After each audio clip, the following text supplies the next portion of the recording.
நமஸ்காரம்.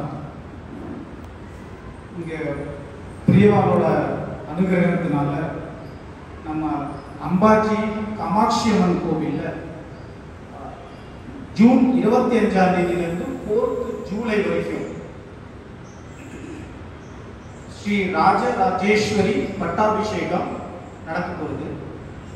அதை வந்து குருஜி பிரம்மஸ்ரீ பி தாமோதர தீட்சிதரும் நடத்தி வைக்க போகிறார். அந்த அதற்காக வேண்டி நம்ம பெரியவா வந்து சொல்லியிருக்கா, அந்த மாதிரி நம்ம கோவிலில் வந்து கொஞ்சம் அதை பற்றி இன்ட்ரடக்ஷன் நமக்கெல்லாம் கொடுக்கணும் அப்படிங்கிற ஒரு நாள பெரியவா தீட்சிதர் மாமா வந்து நமக்கு வந்து ஒரு இன்ட்ரடக்ஷன் கொடுக்க போகிறாங்க. அதுக்காக வேண்டி இங்கே வந்திருக்கும் அவருக்கும் அவருடைய குடும்பத்தினரையும் நாங்கள் வருக வருக என்று வரவேற்கிறோம். காஞ்சி சங்கராச்சாரியா மட் அஹமதாபாத் மூலமாக வரவேற்கிறோம். இப்போ அவருக்கு சின்ன ஒரு சிறப்பு பொன்னாடை கொடுத்துருக்கோம்.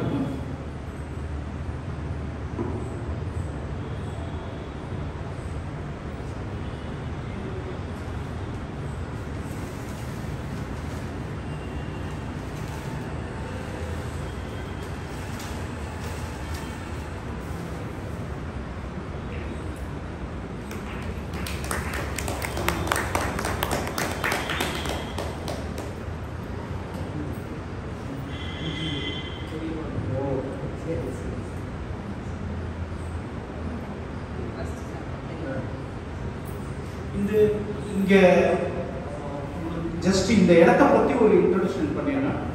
இந்த இடம் வந்து 2002 நம்ம ஜெயங்கர பெரியவாளுக்கு வந்து இந்த குஜராத் கவர்மெண்ட்டு இந்த இடத்த கொடுத்து ஒரு ஸ்கூல் ஆரம்பிக்கிறதுக்காக வேண்டி கொடுத்தா. ஏன்னா அப்போ 2002 வந்து இந்த பகுதி இந்த இடத்துலலாம் சும்மா தான் இருக்குது. இங்கே வசந்த் நகர் ஒரு லேபர் குவார்டர்ஸ்லாம் இருந்தது. அப்போ பெரியவா பார்த்துட்டு இந்த குழந்தைகளும் நல்லபடியாக படிக்கணும், அதுக்காக வேண்டி இங்கே ஸ்கூல் ஆரம்பிக்கணும்னு சொல்லி கவர்மெண்ட்ட ரிக்வஸ்ட் பண்ணி இந்த இடத்த வாங்கி இந்த கோவிலை ஆரம்பிச்சோம். இந்த ஃபர்ஸ்ட் ஸ்கூல் ஆரம்பித்தோம்.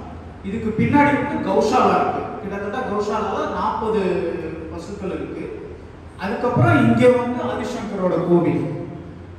இப்போ வேத பாடசாலை நடந்துட்டு இருக்குது. இப்போ நெக்ஸ்ட் இயர்லேருந்து திருப்பி நாங்கள் வந்து இன்டகிரேட்டட் வேத பாடசாலை ஆரம்பிக்க போகிறோம்.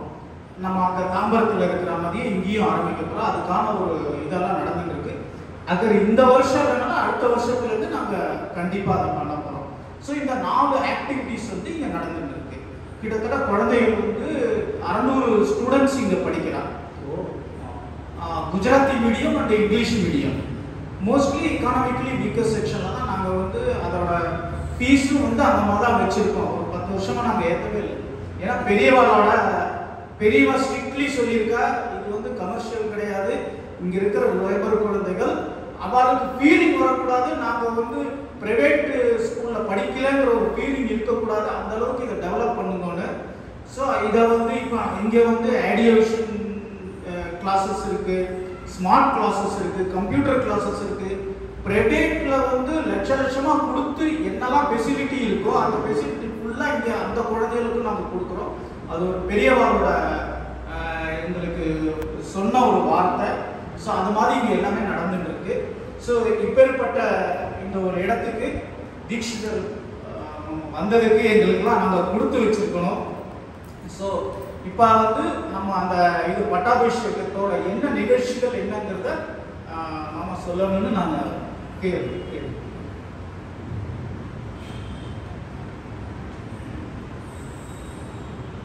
विघ्नविनायक मूर्ति की जय। नमः पार्वती पतये हर हर महादेव। आदिपरा शक्ति माता की जय। सद्गुरुनाथ महाराज की जय। आंजनेय मूर्ति की जय। प्रकाश चंद्र समान कांति वदना नागाधिराजस्तुता मुकानामपि कुर्वती सुरधुनी निगाशवाग्वैभवम्। श्रीकाञ्ची नगरी विहाररसिका शोकापहन्त्री सताम् एका पुण्यपरम्परा पशुपतेः अकारिणी राजते बाणेन पुष्पधनुषः परिकल्प्यमानत्राणेन भक्तमनसां करुणाकरेण कोणेन कोमलदृशस्तव कामकोटि शोणेन शोषय शिवे मम शोकसिन्धुम्। श्रुतिस्मृतिपुराणानाम् आलयं करुणालयं नमामि भगवत्पादशङ्करं लोकशङ्करं सदाशिवसमारम्भां शङ्कराचार्यमध्यमाम् अस्मदाचार्यपर्यन्तां वन्दे गुरुपरम्परा। பரம பவித்திரமான இந்த பாரத தேசத்தில் வேதத்தை பிரமாணமாக உடைய சனாதன மதத்தினுடைய வேறாக விளங்கக்கூடிய இந்த தேசத்தில் அதனுடைய கிளைகளால் பல க்ஷேத்திரங்கள் பிரகாசிக்கிறது, பல தர்மங்கள் நடக்கின்றது. இதெல்லாம் வழிநடத்தக்கூடியவர்களாக நம்மளுடைய பரமேஸ்வர ஸ்வரூபமாக ஆச்சாரியர்கள் பிரகாசிக்கிறார். எந்த ஜீவனுடைய டிராவலும் எதை நோக்கி அப்படின்னு சொன்னா சுகத்தை நோக்கி தான். சுகாய கர்மாணி கரோத்து லோகா. நீங்க புறக்கத்திலேருந்து ஆரம்பிச்சு இங்கு பேசி தவழ்ந்து படிச்சு வேலைக்கு போய் கல்யாணம் பண்ணி குழந்தை பெற்று வீடு கட்டி நீ என்னென்னமோ இதெல்லாம் நீ என்னத்துக்கு பண்ற அப்படின்னு ஒருத்தரை கேட்டா என்ன சொல்லுவார்? இதெல்லாம் எதுக்காக பண்ற? நீ சௌக்கியமா இருக்கிறதுக்கு தான் பண்ற, சௌக்கியமா இருக்கிறதுக்காக தான் இத்தனையும் பண்றோம் அப்படின்னு சொல்லுவாங்க. இது மனிதர்களுக்கு மட்டும் இயல்பா இல்லை, எல்லா ஜீவராசிகளுக்குமே இது இயல்பா இருக்கு. சுகத்தை நோக்கி இயங்கிறது அப்படிங்கிறது எல்லா ஜீவராசிகளுக்கும் இயற்கையா. காரணம் என்னன்னா ஆனந்தாத்யேவ கல்விமானி பூதானி ஜாயந்தே ஆனந்தேன ஜாதானி ஜீவந்தி ஆனந்தம் பிரயந்தியபிசம்பிசந்தீதி அப்படின்னு உபனிஷத்து சொல்றது.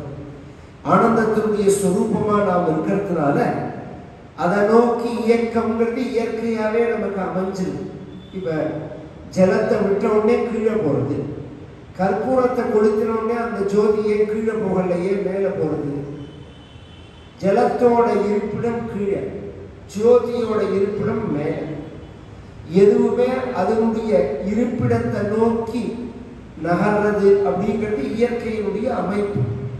அது மாதிரி நம்மளுடைய மூலஸ்தானமான பிரம்மத்தை நோக்கி, ஆனந்த வடிவமான பரமாத்மாவை நோக்கி நம்மளுடைய இயக்கங்கள் அமையறது.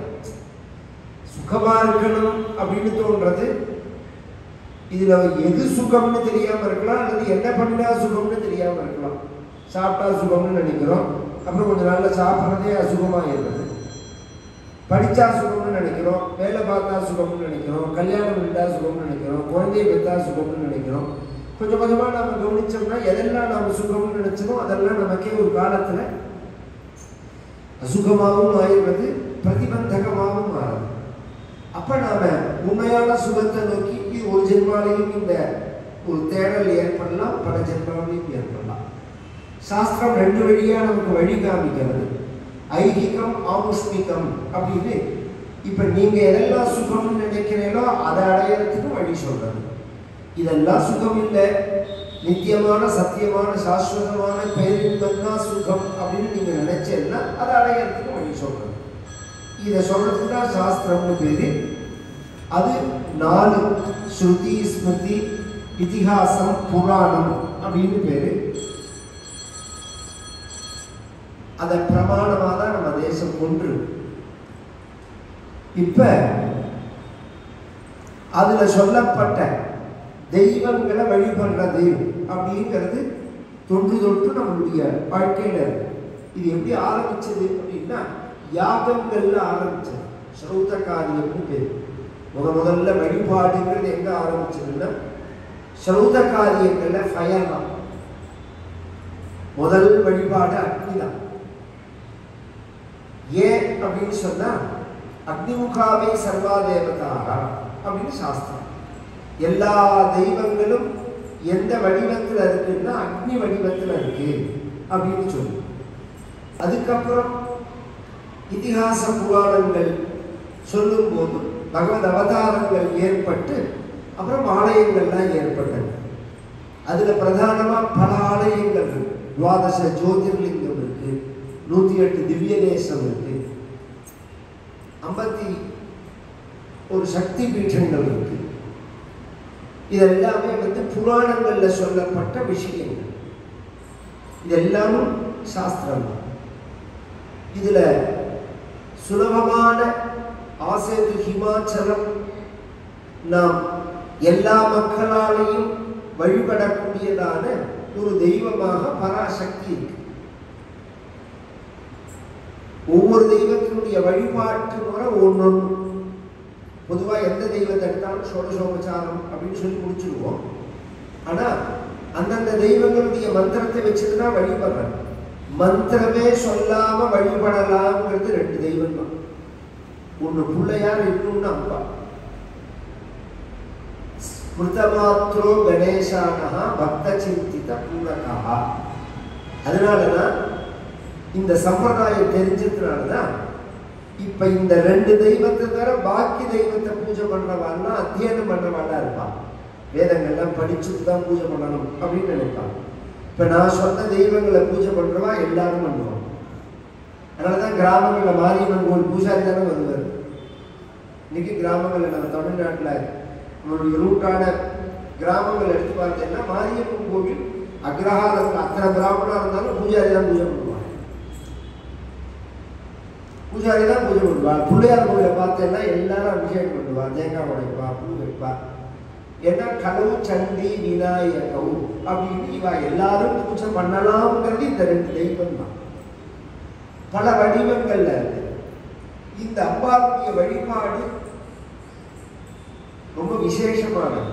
சைவம், வைஷ்ணவம், கௌமாரம், கானபத்தியம் இப்படிலாம் நம்ம பிரிச்சாலும் அதற்கு அடையாளமா திருமணம் இட்டுக்கிறோம், கோபி இட்டுக்கிறோம், அல்லது சந்தனம் இட்டுக்கிறோம், அல்லது விபூதி இட்டுக்கிறோம், அல்லது கறி போட்டு விட்டுக்கிறோம். நீங்க என்ன வேணாலும் இட்டுக்கிறோம். புருஷாளுக்கு தான் இத்தனை பேதம், ஸ்திரீகள் அத்தனை பேர் குங்குமம். ஐயகாராத் மாமி குங்குமம் தான் எடுப்பா, ஐயராத் மாமி குங்குமம் தான் எடுப்பா. ஏன்னா புருஷால தான் இத்தனை வித்தியாசமே தவிர சக்தி ஒண்ணுதான். இந்த தத்துவங்கள்லாம் உணர்ந்து வாழ்க்கையை நடத்திருக்காங்க. அதான் ஒரு ஆச்சரியம். ஒன்றும் உணராம மூட நம்பிக்கை கிடையாது. அது ஆச்சாரியால் முதல் ஸ்லோகத்துல சொல்லும் போதே சிவசக்தியா யுக்தோ யதி பவதி சக்த பிரபவிதும் நச்சே தேவம் தேவோ ந கலு குஷல ஸ்பந்திதுமபி அதஸ்த்வா ஆராத்யா ஹரிஹர விரிஞ்சாதிபிரபி பிரணந்தும் ஸ்தோதும் வா கதமகிருத புண்ணிய பிரபவதி. சக்தி சேராத தெய்வத்தை யார் தெய்வம் இல்லை. உலகத்துல சக்தி இல்லாத எதையுமே யாரும் விரும்புறது. ஒரு சின்ன பொருளை நாம விரும்பினா கூட அது ஒரு சக்தி இருந்தாதான் நாம விரும்புறோம். சக்தி இல்லாத சக்கேன்னு சொல்லிட்டு தூக்கி போட்டுருவோம். நாம சக்தி இருந்தாதான் விரும்புற. சக்தி இருந்தாதான் மதிப்பு. சக்தி இல்லைன்னா சிவனேன்னு உட்கார்ந்து போகிறாங்க. ஒரு வேலை இல்லாம இருந்தா சிவனேன்னு உட்கார்ந்துருக்கேன் அப்படின்னு சொல்லுவாரு. எதிபவதி சக்த பிரபவித்து அத்தஸ்துவாம் ஆராத்யா. அதனாலேயே பிரம்மா, விஷ்ணு, பரமேஸ்வரர்கள்லாம் ஒன்னு ஆராதிச்சு இந்த சிருஷ்டி ஸ்திதி சம்ஹாராதிகார சக்தியை பெற்றார்கள் அப்படின்னு ஆச்சாரியாளர்கள் சொல்லிட்டு போறாங்க. ஒரு விஷயம் என்னன்னா, இப்பேற்பட்ட பரதேவதைய பல இடங்கள்ல ஆலயங்களை வச்சு நாம பூஜை பண்ணினாலும் அம்பாளுடைய பிரதானமான இடமா சக்தி பீட்டங்கள்னு சொல்றோம். சதி தாக்ஷாயணின்னு சொல்லக்கூடிய பார்வதியினுடைய முன் அவதாரமான அம்பாளுடைய சரீரம் 51 கண்டங்களாக பிரிஞ்சு இந்த ஜம்பூ தீபத்தில் விழ ஒவ்வொரு இடத்துல விழுந்ததுக்கு ஒவ்வொரு க்ஷேத்திரங்கள் அப்படின்னு சொல்றோம். இடுப்பு விழுந்ததுனாலதான் காஞ்சின்னு பேரு. இடுப்பு நாபி பிரதேசத்துக்கு காஞ்சின்னு பேரு. நாக்கு விழுந்ததுதான் கல்கத்தா. அதனால கல்கத்தாவே பார்த்தீங்கன்னா நாக்கு மட்டும்தான் இருக்கும், மூஞ்சியே இருக்காது சுவாமி, வெறும் நாக்கு மட்டும்தான் இருக்கும் காளி. யோனி பிரதேசம் தான் காமாக்கியாங்கர். பூரி ஜெகநாதத்துல பட்ச பிரதேசமும் இருக்கு, பாதமும் இருக்கு. ஆனா ஹிருதயஸ்தானம் இருக்கு பாருங்க, இந்த ஹிருதயம் தான் அம்பாஜி. அம்பாஜின்னு சொல்றமே ஹிருதயஸ்தானம், இந்த சக்தி பீட்டத்துக்கே ஹிருதயஸ்தானம். அதனாலதான் நம்மளுடைய புதுப்பிரிவா வந்த போது அந்த கிராமத்துல ஏகாக்கியான எல்லா சக்தியோட ஆலயங்களையும் சேர்த்து ஒன்னா கட்டினார். புதுப்பிரிவாரோட ஒர்க்கு அசாதாரணமானது. பரமாச்சாரியார் எல்லாத்தையும் உபதேசமா பண்ணிட்டார். பரமாச்சாரியார் நம்ம இந்து மதத்தில் உள்ள அத்தனை விஷயத்தையும் உபன்யாசம் பண்ணி பதிவு பண்ணிட்டார். அதுவும் நம்ம மாணவி திருநாவுக்கரசருக்கு அங்க இருக்கும் பெரிய பாக்கியம், மகாத்மா தெரியாம வைசியர். ஒரு பிராமணனுக்கு தோணல உட்காந்து பரமாச்சாரியால் பேசினதெல்லாம் எழுதி அத்தனையும் அந்த வார்த்தை ஸ்லாங் மாறாம, சில பேர் எழுதுறேன்னு அவாம ஒரு விதமா மாற்றிடுவாரு.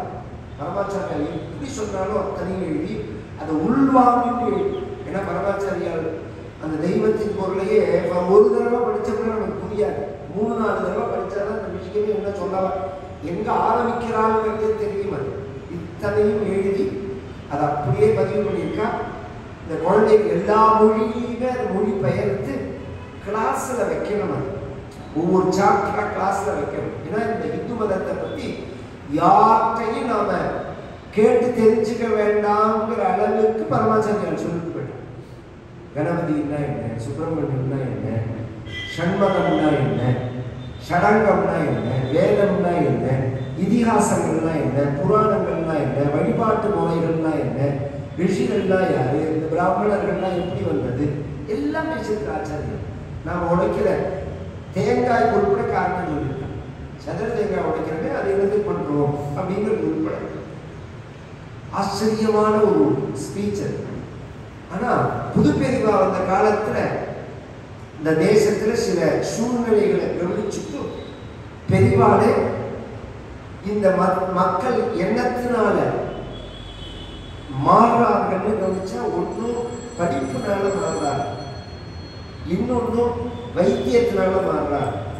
ஏழையா இருக்கிறதுனால படிப்புக்கு வழி இல்லை, அது மாதிரி ஏழையா இருக்கிறதுனால வைத்தியத்துக்கு வழி இல்லை அப்படிங்கிறது. இதை ரெண்டையும் கரெக்ட் பண்ணணும்னு எல்லா இடத்துலையும் ஆஸ்பத்திரி ஆரம்பிச்சு, எல்லா இடத்துலையும் ஸ்கூல் ஆரம்பிச்சு. இப்ப சில பேருக்கு தோணுவது ஒரு சன்னியாசிகளுடைய தர்மம் உபதேசம் வேதாந்த விசாரம் அப்படிதான் கிடையாது. நீங்க ஆணி வேறையை எடுத்துன்னா அவங்களுக்கு எதை வச்சிருந்தாங்க, ஜலத்தை மரத்தை வளர்க்குறேன். இப்ப நான் உபன்யாசம் பண்றேன், என்ன பண்ணீங்க இருக்கு. இப்ப என்ன ஒரு இந்த குஜராத்தில் இருக்கிற எத்தனை பேர் இருக்கோம், எத்தனை பேர் இங்க வந்திருக்கோம், இதுல குழந்தைங்க எங்க இருக்கா, ஒரு குழந்தைங்க இருந்தா இன்னும் ஒரு 20 வருஷம் கழிச்சு 30 வருஷம் கழிச்சுன்னா யோசனை பண்ணி பார்க்க வேண்டாம். அப்ப நாம என்ன பண்ணணும்னா இந்த தர்மம் இது ஒரு இப்ப நம்ம இந்த இடத்துக்கு சொல்றேன், ஹிந்து மதம் சனாதன மதம் முழுக்க நாம கவனிச்சோம்னா பெரும்பாலா கன்வெர்ட் ஆகிறதோ, பெரும்பாலா ஜனங்கள் தடுமாற்றத்தை அடையிறதோ ஏழ்மையில உள்ளவா. அவ எல்லாருக்கும் நாம நல்வழி காட்டணும் அப்படிங்கிறதுக்காக பல தர்மங்களை ஏற்படுத்தியிருக்காங்க புதுப்பிரிவா அங்கங்க. ஆனா எல்லாம் பரமாச்சாரியோட தபசு தான், அத்தனைக்கு மூலம் பரமாச்சாரியோட தபசு தான். அதுல காமாட்சியால பண்ணியிருக்கா. இப்ப இந்த ராஜராஜேஸ்வரி பட்டாபிஷேகம்ங்கிறது நடக்க போகுது. அப்படின்னா என்ன அப்படின்னா 2 பேருக்கு ராஜேங்கிற அடமொழி, ராஜா ராமன், ராஜேஸ்வரி, ராஜராஜேஸ்வரி அப்படி சொல்றோம். ராஜமுகன், ராஜகணபதி, ராஜ ராமன், ராஜகிருஷ்ணன், கிருஷ்ணன் கூட சொல்லக்கூடாது, ராஜா ராமன். இவர்களுக்கு தான் அந்த பட்டாபிஷேக விதிங்கிறது. பொதுவாக நம்ம கும்பாபிஷேகம் பார்த்துக்கோ, எல்லாருமே பட்டாபிஷேகம் பார்த்துக்கோ எல்லாருது. ஏன்னா ராஜாக்கள் கிடையாது. இப்ப கூட இவ பண்றது என்னன்னா, பிரிட்டிஷ் கவர்மெண்ட் என்ன பண்ணாலும் அதை பண்றாங்க. அதையே தூக்கி போட்டு நம்ம சம்பிரதாயம் இப்பதான் அந்த செங்கோலை கொடுத்துருக்காரு நம்ம பிஎம் வந்து கொஞ்சம் கொஞ்சமா மாத்திருக்காரு. அதுக்கே வாழ்க்கை இதுதான் பட்டாபிஷேகத்தோட, அதை கொடுத்து செங்கோலை கையில் கொடுக்கறதுதான் பட்டாபிஷேகத்தோட அடையாளமே. சத்திரிய தர்மத்தை ஸ்தாபிக்கிறது. ரொம்ப பேருக்கு ஆச்சரியமா இருக்கும். அது மேல நந்தி இருக்கே, அது சைவம் இல்லது, தர்மோவே விஷரூபத்திற்கு அப்படின்னு சாஸ்திரங்கள்ல கருட பகவானை பத்தி சொல்லும் போது சந்தோமயேன கருடேன்னு வேதத்தினுடைய வடிவமாக கருட பகவானையும், நம்ம நந்தி பகவானை பத்தி சொல்லும் போது தர்மத்தினுடைய வடிவமாகவும் சொல்றது. அதனாலதான் கோவில்ல சிவகோவில்ல அந்த கொம்பு வழியா பார்க்கிற பத்தியா சுவாமிய. ஏன்னா தர்மத்தின் வடிவமாக சிவனை பார்க்கணும், தர்மத்தின் வழியாக பார்க்கணும் அப்படிங்கிறதுக்காக. அதனால மேல நந்தி பகவானை வைக்கிறது அப்படிங்கிறது சம்பிரதாயம். இது மாதிரி ராஜ பரம்பரை இருக்கிறது வந்து பட்டாபிஷேகம் ஆச்சு. இப்போ பரம்பரை இல்லாததுனால பட்டாபிஷேகம் கிடையாது. ஆனா நமக்கு வந்து ராமராஜ்யம் தான். 2 பேர் ராஜாவா இருந்திருக்காங்க. இந்த பக்கம் ராமன், அந்த பக்கம் மீனாட்சி. பட்டாபிஷேகம் பண்ணிட்டு சவுத் இந்தியாவில் மீனாட்சியினுடைய ராஜ்ய பரிபாலனம் உண்டு. இன்னைக்கும் ராஜராஜேஸ்வரி அலங்காரம் பண்ணுறோம். அதனால அந்த அம்பாளுக்கு நம்ம பட்டாபிஷேகம் பண்ணி வச்சு அவர்களை ராஜாவா ஸ்தாபிச்சு அவர்களுக்கு கீழே இந்த தேசம் இருக்கணும், பழையபடி ஆகணும் அப்படிங்கிறது பெரியவாளுடைய ஒரு சங்கல்பம். இது எப்படி ஆரம்பிச்சதுன்னா, ராமாயணம் பிரவச்சனம் பண்ணுவோம், கடைசி நாளைக்கு ராமாயணம் பட்டாபிஷேகம் பண்ணுவோம், இது முடிஞ்சு போச்சு. சாஸ்திரங்கள்ல எங்க இருக்குன்னா, சம்பிரதாயம் சாஸ்திரங்கள்ல 24 ராமாயணம் 108 ராமாயணம் பண்ணினா ராமரை வச்சு பட்டாபிஷேகம் பண்ணலாம்னு. ஒரு தடவை பரமாச்சாரியால் எங்க தாத்தாவான அந்தராம தீட்சனை கூப்பிட்டு, எல்லாரும் ராமனுக்கு பட்டாபிஷேகம் பண்றா, எனக்கு வந்து காமாட்சிக்கு பட்டாபிஷேகம் பண்ணணும்னு ஆசை, நீ வந்து அதை பண்ணு அப்படின்ற உடனே தாத்தா வந்து அதுக்குள்ள சம்பிரதாயங்கள் எல்லாம் எடுத்து எங்கெங்க இருக்கு. இது வந்து தேவி பாகவதத்துல இருக்கு. தேவி பாகவதத்துல கடைசியில ராஜராஜேஸ்வரி பட்டாபிஷேகத்தோட தான் தேவி பாகவதம் முடியல. அந்த சம்பிரதாயங்கள்லாம் எடுத்து கொடுத்து அது மாதிரி நடந்தது. அதுக்கப்புறம் யாருமே பண்ணல. 70 வருஷம் நடக்கல. ஒரு சமயம் நான் பெரியவாளை 15 வருஷமோ என்னமோ பார்க்க போது, பெரியவா வந்து இப்போ சில ஆக்டிவிட்டியில் காஷ்மீரில் பண்ணுறோம், நீங்கள் வந்து உங்கள் குரு பயிற்சிட்டு அங்கே போய் ராமருக்கு பட்டாபிஷேகம் பண்ணணும். ஏன்னா நான் நிறைய ராமருக்கு பட்டாபிஷேகம் அங்கே பண்ணிட்டு வந்துட்டுருக்கேன். ஏன்னா ராமராஜ்யம் இன்னும் பெரியவா சொன்னாங்கிறதுக்காக 17 வருஷம் போய் 17 போனோம்.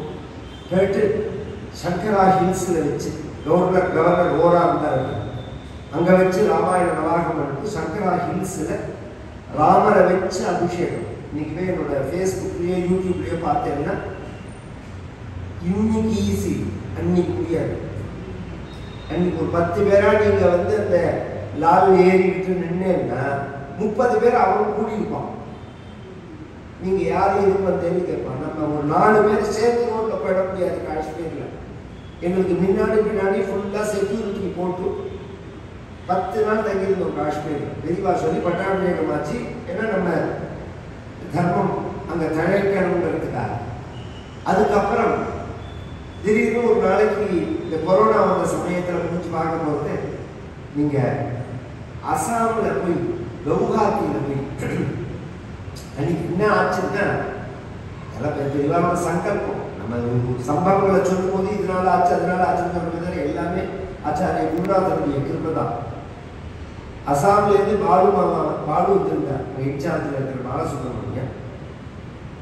வினோத் சேஷன் வந்திருந்தார், IAS செக்ரட்டரியேட்ல ஹெட்ல இருக்கார், இப்ப டெல்லிக்கு மாறி இருக்காரு. இவன் 2 பேருமே வந்திருந்தாங்க. நான் எதேச்சியா பார்க்க பண்ணோன்னே இவன் 2 பேரையும் கூப்பிட்டு என்னை வச்சுட்டு தீட்சிதத்தை ஒரு காரியம் சொல்லியிருக்கேன், நீங்க அங்க எல்லாரும் பண்ணுங்க அப்படின்னு சொன்ன உடனே சாத்தியமா நடந்தது. அது மாதிரி இப்ப நான் வந்து ஜூன் மாசம் ஜனவரியோ பிப்ரவரியில நான் இந்த துவாரகை வந்தேன். துவாரகையில வந்து சப்தாகம் நடந்தது. விதிவத்தா ஒரு 200 பேர் வந்திருந்தாங்க நம்ம சவுத் இந்தியாவிலேருந்து. துவாரகையில சப்தாகம் பண்ணி 2 ஜோதிர்லிங்கம் வந்து பாருங்க, சோமநாத், இந்த இது தாதுபாவனம், இந்த 2மே 15 பிராமணால வச்சிருந்து ருத்ர ஜபம் பண்ணி ஹோமம் பண்ணி அதை கொண்டு போய் சுவாமிக்கு அபிஷேகம் பண்ணிட்டு நான் திரும்பி போறதே பெரியவா திருவானைக்காவல்ல நம்ம பெரியவா ஆச்சாரியா காடக பிரதிஷ்டை பண்ணிட்டு இருந்தா. பிரசாதங்கள்லாம் கொடுத்து துவாரகையிலேருந்து வரணும்னு அம்பாஜி போனீங்களான்னு கேட்டான். அதான் நான் துவாரகையில் ஆனால் போகல. ஒரு நிமிஷம் யோசனை பண்ணிட்டு நீங்க கௌஹாத்தியில பண்ண மாதிரி அம்பாஜியில போய் பண்ணுவோம் யோசனை பண்ணிட்டு எனக்கு அது புரியல. நான் இப்பதான் ஏன்னா 2 விஷயம் இருக்கிறேன். எனக்கு வந்து டிராவல் நான் பண்ணுவேன் நிறைய க்ஷேத்திரங்கள் கூட. ஆனா இப்ப எல்லாரும் யாத்திரை அழிச்சுட்டு போறாங்க, அது மாதிரி ஆக்டிவிட்டி எனக்கு கிடையாது. நான் கமர்ஷியல்ங்கிற ஐடியாவே எனக்கு கிடையாது. அந்த மாதிரி நான் யாத்திரையுமே பழகினதும் கிடையாது. அப்படி ஒரு காரியங்கள் எல்லாமும் பண்ணுறது அப்படி பண்ணதான் வருடத்துக்கு 10 யாத்திரை பண்ணாங்க. அந்த எண்ணமே கிடையாது. ரொம்ப செலக்டடான பீப்புள் தான் வர சொல்றது, வந்தாலும் அவன் வாங்குறது. இப்பயே இப்போ அம்பாஜிக்கு வரவாளே 2 மாசமா அவளுக்கு கிளாஸ் எடுத்து தேவி மகாத்மியம் கிளாஸ் எடுத்து எல்லாரும் பாராயணம் பண்றவாளா இருந்தால் தான் வந்தாங்க அப்படின்னு சொல்லி தயார் பண்ணியிருக்காள். இது மாதிரி தான் சத் சங்கத்தை பண்ணணும்னு ஆசை. பெரியவா பண்ணுவோம்னா தேவி பாகவதம் நவா இப்ப நடக்க போறதுக்கு ஆஷாட நவராத்திரின்னு பேர். பொதுவா நவராத்திரி அப்படிங்கிறது அமாவாசைக்கு மறுநாள் பௌர்ணமியிலிருந்து சுக்லபட்சத்தில் வர நவமி பரியந்தம் நவராத்திரி. இது 12 மாசமும் நவராத்திரி உண்டு சாஸ்திரப்படி. இந்த 12 மாசத்துல 4 மாசம் ரொம்ப விசேஷம். வசந்த நவராத்திரி சித்திர மாசம் வருது, சைத்திரத்துல வருது. ஆஷாட நவராத்திரி, சரண் நவராத்திரி, புரட்டாச்சி ஐப்பசியில வருது அந்த நவராத்திரி. மாக நவராத்திரி பின்னாடி வரும். மாசி மாசத்துல ஒரு நவராத்திரி வரும். இந்த 4 விசேஷம். இதுக்கு சாகம்பரி நவராத்திரின்னு பேரு. இந்த ஆஷாட நவராத்திரிக்கு சாகம்பரி நவராத்திரின்னு பேரு. இது வந்து இங்க நவராத்திரி பிரசித்தம்ங்கிறத குஜராத்ல நான் சொல்லவே வேணும். இது இந்துல எத்தனை நவராத்திரி கொண்டாடுறான்னு எனக்கு தெரியாது. வசந்த நவராத்திரி இந்த சரண் நவராத்திரி விசேஷமா கொண்டாடுவா எல்லாருமே. ஏன்னா அதை நம்ம 2ஆ பிரிச்சுருக்கோம். சைத்திர நவராத்திரி தான் வசந்த நவராத்திரிங்கிறது. சைத்திர நவராத்திரி அப்படின்னா நம்ம பக்கத்துல எப்படி கொண்டாடுறோம்னா அதை ராமருக்கு கொண்டாடினோம். ஏன்னா 2 பேரும் ஒண்ணுதான். எந்த வகையில அப்படின்னா சாஸ்திரங்களை சொல்றேன். இந்த காது இந்த கண்ணு இருக்குதுல, பழைய காலத்துல ஒரு சம்பிரதாயம் இருக்கு. ஒரு கோடு இழுத்துப்பா பார்த்துருக்கல மைய, அது என்னன்னா இது பரியந்தம் கண்ணு இருக்கணும். காது பரியந்தம் கர்ணாந்த தீர்க்க நயனம்னு பேர். இது 2 பேருக்கு தான். ஒன்று ராஜராஜேஸ்வரிக்கு உண்டு, ராஜா ராமனுக்கும். ஆண்கள்ல ராமவீரான், பெண்கள்ல அம்பா. 3ஆவதா யாருக்குமே இது கிடையாது. இந்த காது இருந்த கண்ணு யாருக்குமே கிடையாது. அம்பாலே தான் ராமன், ராமனே தான் அம்பா. இது வந்து சாஸ்திரங்கள்ல நிரூபிச்சிருக்காங்க. அதுக்கு ராமாயணத்திலே ஒரு திருஷ்டாந்தம் சொல்லலாம். காட்டுக்கு போகணும் அப்படின்னு உடனே நீலாம் வரக்கூடாது அப்படின்னு சொல்றா சீதைய. அங்கெல்லாம் ரொம்ப சிங்கம் புலி கரடி எல்லாம் இருக்கும், ரொம்ப பயமா இருக்கும், நீ வரக்கூடாது அப்படின்னு ராமர் சொன்ன உடனே அதற்கு சீதை கேட்கிறா, எங்க அப்பா என்ன ஆம்பளைக்கு கல்யாணம் பண்ணி கொடுத்துருக்காரா பொம்பளைக்கு கல்யாணம் பண்ணி கொடுத்துருக்காரான்னு. ராம ஜாமாதரம் பிராப்திய ஸ்திரியம் புருஷ விக்கிரகம் அப்படிங்கிறா. நீங்க ஆம்பளையா பொம்பளையான்னு கேட்கிறா. இன்னைக்கு இது மாதிரி வார்த்தைகள்லாம் சகஜம். அன்னைக்கு அன்னைக்கு அப்படி கிடையாது. ரொம்ப ஜாக்கிரதையா, ரொம்ப தெய்வ பாவம், தேவதா விசுவாசம் பண்ணணும். அதனால அப்ப அது மாதிரி பேசுகிறதுக்கு வாய்ப்பு கிடையாது. அடுத்த விஷயம் சொல்றா, அக்ரதஸ்தே கவிஷ்யாமி மந்திரந்தி, நான் முன்னாடி போறேன் காட்டுக்கு, நீங்க பின்னாடி வாங்க, ஃபாலோ மீங்கிறாங்க, என்ன அனுசரிச்சு நீங்க பின்னாடி வாங்குங்கிறாங்க. இந்த ரெண்டு விஷயம் சுந்தர காண்டத்துல ஆஞ்சநேயனை பார்த்து, ராவணனை பார்த்து, ராமர் வந்து உன்னை கொல்லணும்னு அவசியம் கிடையாது, பஸ்மாவித தேஜசா, உன்னை பிடிச்சாப்பலா நான் பண்ணணும், எரிச்சு, நான் ராமர் அனுமதி கொடுக்காம அப்படி பண்ணக்கூடாதுங்கிறதுக்காக வெயிட் பண்றேங்கிறார். இந்த புடிச்சாப்பலா பண்றது யாரோட சுபாவம்? சிவபெருமானோட. எதை பார்த்தாலும் கண்ணாட இருக்கிறது அவரோட வேலை தானே. அப்ப சீதை தான் சிவபெருமானிங்க, ராமர் தான் அம்பா. இது பிரசித்தம் ஒரு சைடா. புராணாந்தரங்கள்ல இதுக்கு பிரமாணமும் இருக்கு. அப்ப வசந்த நவராத்திரியை கொண்டு போது நம்ம ராமருக்காகவும் இந்த சரண் நவராத்திரி அம்பாளுக்கு, சரண் நவராத்திரி ரொம்ப சுப்பிரசித்தம். ஏன் அப்படின்னா அதுலயும் ஏன்னு சொல்றோம், இந்த மழை பெய்ச்சு முடிச்ச உடனே தான் அத்தனை வியாதியும் கிளம்பும். உலகத்துல பார்த்தேன்னா எல்லா வியாதியும் இப்பதான் கிளம்பும். இதை முழுக்க ஒருத்தர போக்கிக்கணும்னா அம்பாளை பூஜை பண்ணி தான் போக்கிக்கணும். நியமம் இருந்து வேப்பிலை, மஞ்சள் இதெல்லாம் யூஸ் பண்ணி. அதனால இந்த நவராத்திரியை வருஷா காலம் முடியிற சமயத்துல ஆவணி புரட்டாசி முடிஞ்ச உடனே அந்த நவராத்திரியை பிரசித்தமா கொண்டாடணும். இப்ப நடக்க போது தேவி பாகவத நவாகம், 9 நாளைக்கு. தேவி பாகவதம் இப்போ பிரவச்சனம் பண்றவாள் கிடையாது, பாராயணம் பண்றவாள் கிடையாது. இங்க கேட்டுக்கவே முடியாது. நார்த் இந்தியாவில் யாரும் பண்ணலாம், 1-2 பேர். தமிழ்ல பார்த்தேன்னா எங்க தாத்தா பண்ணினார், சோமதேவ சர்மான்னு ஒருத்தர் பண்ணினார், அந்தராமதீஸ்வரர் சோமதேவ சர்மா பண்ணினார். யாரோ 2 பேர் தான் பண்ணியிருக்காங்க. தேவி பாகவதத்தை தேவி பாகவதமா, அந்த பாகவதம் நித்தியப்படி நவாவரண பூஜை அம்பாளுக்கு, நித்தியப்படி நவ சண்டி பாராயணம், நவச்சண்டி ஹோமம் டெய்லி, நித்தியப்படி தசா மகாவித்யா ஹோமம். தச மகாவித்யான்னு 10 விதமா அம்பாளை சொல்லணும். சின்னமஸ்தானா சொல்லி காளி, பகலாமுகி, சாமுண்டி, புவனேஸ்வரி இதெல்லாம் சொல்ல முடியல. அந்த ஹோமங்கள் நித்தியப்படி. கடைசி நாள் அன்னைக்கு பட்டாபிஷேகத்துக்கு அங்கமான ஹோமங்கள், பட்டாபிஷேகத்துக்குன்னு ஒரு ஹோமங்கள். அதுல வந்து நம்ம இந்த கலசத்துல சமுத்திர ஜலம் வைக்கணும், அப்புறம் 5 வகையான பட்டைகளை போட்டு வைக்கணும். இல்லை இதெல்லாம் போட்டு கடைசியில் அபிஷேகம் பண்றதே ஒரு 8 பிராமணா, 8 கலசம் வச்சு 8 பிராமணா பண்ணுவாங்க அந்த பட்டாபிஷேகம். 8 பிராமணா பண்ணணும், 8 கன்னிகை இருந்தால் 8 கன்னிகையும் பண்ணணும். இதுல இன்னொரு விசேஷம் என்னன்னா, இந்த காமாக்கியால நடக்கும் போது நானும் வேற மாமியும் பேசியிருக்கோம், சுவாசன பூஜை பண்ணணும் கருத்து. என்ன 2 பேருக்கு கொண்டு பாதணும், 3 பேருக்கு பண்ணலாம், ஒருத்தருக்கு பண்ணலாம். இப்படிதான் உலகத்துல பண்ணுவா. அல்லது 108 கணக்கு பண்ணுவா. இந்த கணக்கே நமக்கு வேண்டாம். யார் உள்ள வந்தாலும் வேலை பூஜை. அந்த பூஜை நடக்கிற இடத்துக்கு யார் வந்துட்டாலும் அவளுக்கு உணவு வந்து, ஏன்னா அப்பா எந்த வடிவத்தில் வருவாள்னு தெரியாது. இந்த இடத்துல அப்பா எப்படி இந்த பூஜை ஏற்றுப்பான்னு தெரியாது. அது சத்தியம். ஒரு இந்தூர் பொண்ணு குஜராத்தி பொண்ணா சம்திங் எந்த ராஜஸ்தானியா தெரியல, அந்த வடிவத்தில் வந்து அதை பார்த்து உட்காந்து இவர் சக்தி உபாசகர். அவர் 4வது நாளோ 5வது நாளோ அந்த வடிவத்தில் அம்பாள் வந்தார் அப்படின்னு அவர் கதறார். அம்பாள் வந்தால் என்னையே பார்த்துருந்தா நான் கவனிச்சேன் அப்படின்னு. அதனால நிச்சயமே அது மாதிரிதான். அதே மாதிரி நம்மளுடைய பூஜைகள்ல இது எதுக்காக விரிவா சொன்னாலும் இப்பதான் புரியாது. அப்ப அந்த பார்டர்ல ஏதோ ப்ராப்ளம் வந்துருக்கு அதனால சொல்லியிருக்கா. இப்ப இந்த பார்டர்ல ப்ராப்ளம் வரப்போறதுன்னு சொல்லியிருக்கா.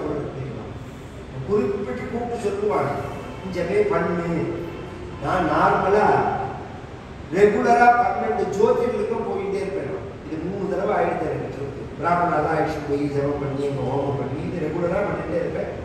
அதை தவிர இந்தியா முழுக்க எல்லா இடத்துலையும் சப்தாகம் நடந்திருக்கு, நவாகம் நடந்திருக்கு, போகாத ஊர்கள் கிடையாது.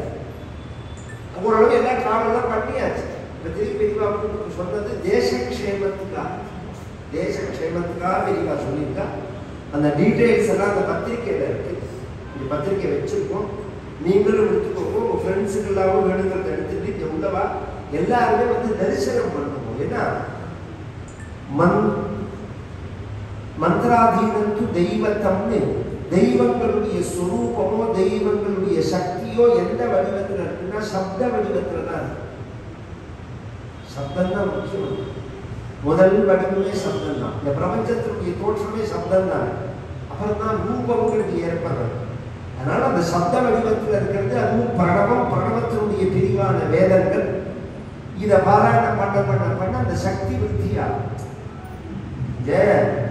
ஒரு கஷ்டங்கிறதோ, ஒரு ஆபத்துங்கிறதோ, ஒரு வியாதிங்கிறதோ, ஒரு துக்கம்ங்கிறதோ நம்ம சாஸ்திரங்கள் என்ன சொல்றதுன்னா அப்படி ஒரு கிடையாதுங்கிறது.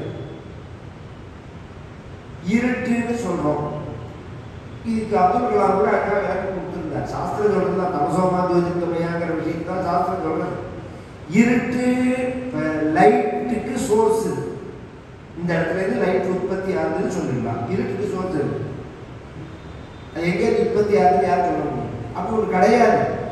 எங்க லைட் இல்லையோ அங்க இருட்டு, எங்க புண்ணியம் இல்லையோ அங்க பாவம், எங்க ஆரோக்கியம் இல்லையோ அங்க வியாதி, எங்க சுகம் இல்லையோ அங்க துக்கம், எங்க சந்தோஷம் இல்லையோ அங்க வருத்தம். அதுதான் விஷயம். அப்ப நாம என்ன பண்ணணும்னா, நம்ம சாஸ்திரங்கள்லாம் என்ன சொல்றோம்னா, இருக்கால விளக்கேற்றி வைத்து சொல்லணும். அது மாதிரி வியாதின்னா ஆரோக்கியத்துக்குள்ள மந்திரத்தை ஜெபம் பண்ணு. ஆரோக்கியம் தான் தானாவே வியாதி போயிடக்கூடாது. அது மாதிரி ஆபத்துன்னா சௌக்கியத்துக்குள்ள மந்திரத்தை ஜெபம் பண்ணு, ஆபத்து தானாவே போயிடும். இது மாதிரி எல்லாத்தையும் சொல்றது. அது மாதிரி தான் இந்த வழிபாட்டு முறை. இந்த ஜபங்கள்லாம் பாராயணங்கள்லாம் அதுபடி ஒரு 20 பேரை போல பிராமணா வரா. எல்லாருமே இன்னைக்கு ரயிலில் நவஜீவனில் கிளம்பி வரா. அமாவாசை அன்னைக்கு கலச ஸ்தாபனம் மறுநாள்லேருந்து நடக்கும். சண்டி ஹோமம் மறுநாள்லேருந்து நடக்கிறது. நீ அங்கே நம்ம ஊர்லேருந்து சமையல் பண்ணுறவாள்லாம் வந்து எல்லாருக்கும் அன்னதானம் பண்ணி சாப்பாடு போட்டு விசேஷமாக நடக்கிறது. நல்ல காலத்தால் 7 மணிக்கு ஆரம்பித்தா மத்தியானம் 12-12:30 மணி வரைக்கும் இந்த காரியக்கிரமம் இருக்கும். சாயங்காலம் எல்லாரும் குரூப்பாக போய் கோவிலில் லலிதா சஹஸ்ரநாமம் பாராயணம் பண்ணிட்டு திரும்பி வந்து முடிஞ்சால் கோவிலில் பண்ணுவோம். விலஞ்சியை நம்ம ஆச்சாரியாவோடத்துலேயே பண்ணிவிட்டு தேவி பாகவத பிரவச்சனம் இது ஒரு 9 நாளைக்கு நடக்கிறது. இது இங்கே போகிறதே பெரியவா அதை வந்து பாலுமாமாட்ட சொல்லி, அசாம் பாலுமாமாட்ட சொல்லி இவா நம்பரை கொடுத்து பேச சொல்லி இந்த குஜராத்தில் உள்ளவாளுக்கெல்லாம் இதை தெரியும். ஏன்னா பெரியவா இன்னும் ஸ்பெஷல் சொல்கிறேன், இன்னும் 1 வருஷத்துக்குள்ளே பெரியவா வராங்க. ஆமாம், குஜராத் முழுக்க தங்க போகிறா. ஸ்பெஷலாக தங்கி ஒரு யாத்திரை பண்ண போகிறா பெரியவா சனாதன தர்மத்துக்காக. அடுத்த யாத்திரையே குஜராத்தை நோக்கி தான் அப்படின்னு ஒரு பேச்சு. அதுக்கு முன்னாடி போயிட்டு வான்னு சொல்கிறாங்களோ இன்னும் தெரியல. முன்னாடி போயிட்டு இதெல்லாம் பண்ணிட்டு வர சொல்லி, அதனால் வந்து எல்லாரையும் சொல்லி நம்ம குரூப்பில் உள்ளவாளெல்லாம் கூப்பிட்டு இதுவே கோயில் முடிஞ்சால் பண்ணுற காரியங்கள் நிறையா இருக்குது. உடம்பு முடியலைங்கிறது நிறையா இருக்குது. முடியலைன்னு நினச்சா முடியலை, முடியும்னு நினச்சா முடியும். இந்த முடியலைங்கிறதே வச்சு நம்ம வயசான பாட்டியெல்லாம் கிராமத்தில் பார்த்தீங்கன்னா 1 நிமிஷம் சும்மா உட்கார மாட்டான். ஏதோ ஒரு காரியம் செஞ்சுட்டே இருப்பான். தன்னை சோம்பலாகவே நினச்சிக்க மாட்டான். இப்போ நாம் எப்போ பாரு அப்படி நினைக்கிறதுனால தான் ஒரு காரியமும் பண்ண முடியலன்னு சொல்கிறோம். நான் முடியும்னா முடியும். நம்ம ஒரு பூஜை பண்ணுறதோ ஜபம் பண்ணுறதோ பாராயணம் பண்ணுறதோ அது மாதிரி சத்சங்க விஷயத்தில் லௌகீகத்துக்கு நமக்கு முடியாது. எங்கேயாவது இப்போ ஷாப்பிங் கிளம்பினா 80 வயசு பாட்டியும் கூட கிளம்புறான். நானும் வரேன் ஷாப்பிங். நீ வாங்க வேண்டியது ஒன்றும் இல்லை, எல்லாம் வாழ்ந்து முடிச்சாச்சு, வாங்க வேண்டியது ஒன்றும் கிடையாது. அதுக்கு உற்சாகமாக கிளம்புறா. ஒரு கோவிலுக்கு போகணும், கதை நடக்கிறது, ஒரு பூஜை நடக்கிறதுன்னா எனக்கு உடம்பே முடியல, உட்கார முடியாது, நிற்க முடியாது, நடக்க முடியாதுங்கிறதுலாம் அப்போ தான் தோன்றுறது. அந்த மாதிரி எண்ணங்கள் எல்லாம் தாட்ஸ் எல்லாம் ஒதுக்கி வச்சுட்டு இது மாதிரி கிடைக்காது. கும்பாபிஷேகம் பார்க்கலாம், பட்டாபிஷேகம் பார்க்க முடியாது. எல்லாரும் வந்து அந்த பட்டாபிஷேக வைபவத்தில் கலந்துட்டு சர்வஜகன் மாதாவான அம்பாளுடைய கிருபையை அடையணும்னு பிரார்த்திச்சுக்கணும். ஐகிரி நந்தினி நந்தித மேதினி விஸ்வ வினோதினி நந்தினுதே गिरिवर विंध्य शिरोधिनि वासिनि विष्णु विलासिनि जिष्णुनुते भगवति हे शिति कंठ गुरुं भूरि कुटुम्बिः भूरि कृते जय जय हे महिषासुरमर्दिनि रम्यकपर्दिनि शैलसुते आदिपराशक्ति माता की जय। सद्गुरुनाथ महाराज की जय।